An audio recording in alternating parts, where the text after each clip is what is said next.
नमस्कार मित्रांनो, स्वागत आहे तुमचं आजच्या ह्या व्हिडिओमध्ये. मित्रांनो, विधानसभेचे इलेक्शन आपल्या तोंडासमोर आहे आणि मतदान तुम्हाला जर करायचं असेल तर तुमचं मतदान केंद्र कोणतं आहे, त्या मतदान केंद्रावरती कोणते अधिकारी आहेत याबद्दलची माहिती तुम्ही आता पाहू शकता. तर सिम्पली तुम्हाला गुगलवरती जायचं आहे आणि त्या ठिकाणी टाईप करायचं आहे NVSP. टाईप केल्यानंतर सर्च करायचं आहे. सर्च केल्यानंतर पहिला जो रिझल्ट येईल त्याच्यावरती तुम्हाला क्लिक करायचं आहे.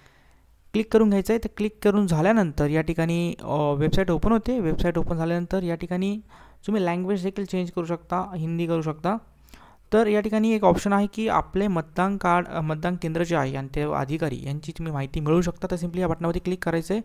क्लिक केल्यानंतर थोडंसं लोड घेतं आहे. लोड घेतल्यानंतर या ठिकाणी आपला EPIC नंबर टाकायचा आहे. जो काही तुमचा असेल तो तुम्ही या ठिकाणी टाकू शकता. EPIC नंबर मी टाकलेला आहे. टाकल्यानंतर जे काय माझे डिटेल्स आहेत ते या ठिकाणी मी टाकतो आहे. कॅप्चा वगैरे फिलअप करतो आहे. ओके, कॅप्चा फिलअप करून घेतो मित्रांनो.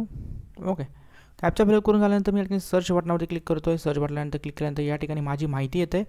ओके, तर या माहितीमध्ये मी माहिती पाहू शकतो की BLO जे की अधिकारी असतात, ERO अधिकारी असतात, DO अधिकारी असतात. ह्या 3 अधिकारी माझ्या बूथवरती म्हणजे माझ्या ज्या ठिकाणी माझं इलेक्शन आहे, मी ज्या ठिकाणी मतदान देणार आहे, जे माझं केंद्र आहे त्या केंद्रावरती हे 3 अधिकारी आहेत.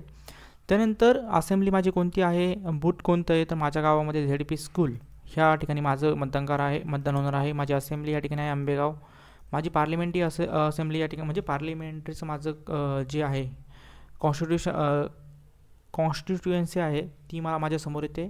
ती माहिती मी या ठिकाणी घेऊ शकतो. काही प्रश्न असतील तर तुम्ही कमेंट बॉक्समध्ये विचारा. चॅनल असेल चॅनलला सबस्क्राईब करा. धन्यवाद.